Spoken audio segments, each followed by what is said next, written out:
Good morning, welcome to Breakfast with Ben Thompson and Sally Nugent. Good morning, our headlines at 6 o'clock. Of the product. That is very good news for champagne lovers. I thought you would quite like that. Yeah, we'll have more champagne, less cereal. Thank you. Yes. Sounds about right to me. Let's stay with that theme as well, because we told you yesterday, didn't we, about the annual tradition in Paris. Well, it's back, and this is a race with waiters and waitresses in Paris. They run through the city. It's the first time that... Winning awards for her TV and stage work in a career that spanned more than 2 decades. Well, now she is back on the West End stage. She's starring as an alcoholic Broadway legend struggling with her mental health. Our culture reporter Charlotte Gallagher spoke to her about the challenges of that latest role. Yeah, cutest guest so far this morning. Well done, Chetan. Thank you. Thanks, Chetan. Let's speak to Carol. Carol has all the weather for us. And, Carol, we might need a brolly today. Looks like a bit of everything, doesn't it, Carol? Thank you really for explaining is, Ben. that. Gosh, thank you. Now, for the last few days, Breakfast has been following the former footballers Marcus Stewart and Stephen Darby as they take part in a challenge to help find a cure for motor neurone disease, a condition that they both live with. Yes. Level of skill. We're very impressed, Nina. I bet people are going to pay more for them. I did actually check whether this A is one... mark-up on prices. This is not one that Nina made. No. So do you think this one's safe to eat? You're going to eat live on telly?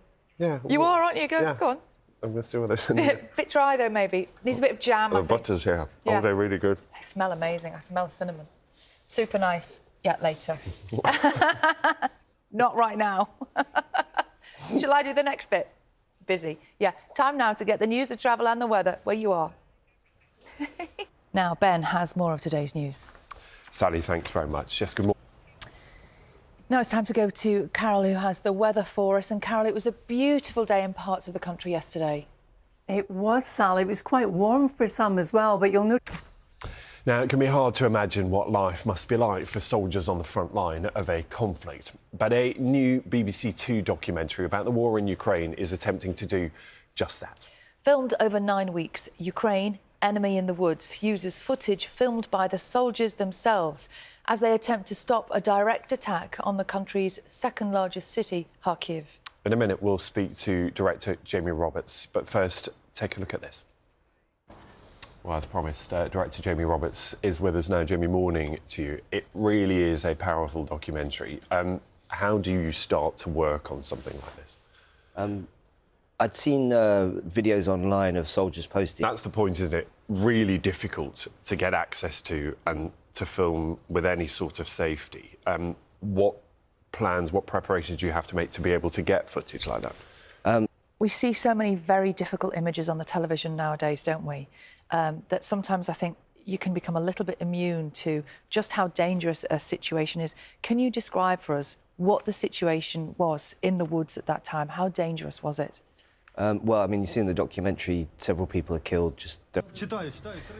And when you get footage like that, how do you start to weave that into the narrative and the story and what you want to tell? Because this is about real people in horrendous situations.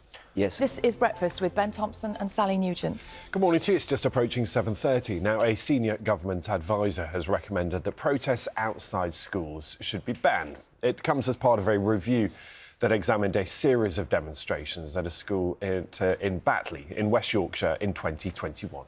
Now, they occurred after pupils were shown an offensive cartoon of the Prophet Muhammad, and the teacher who showed it said he felt abandoned and suicidal in the aftermath of the protests. We can speak now to Dame Sarah Khan, who... In the Women's Six Nations, England getting off to a winning start. You can see her there on the right with her 100th cap on that, a commemorative cap for her. England are the team to beat in the Women's Six Nations, safe to say. They're trying to win 6 of them in a row, make it 3 Grand Slams. We saw Scotland edge past Wales at the weekend. We saw Ireland... And that is it from us today. All from us on Breakfast. Back tomorrow, of course, from 6. We'll see you very soon. Bye-bye. Bye-bye.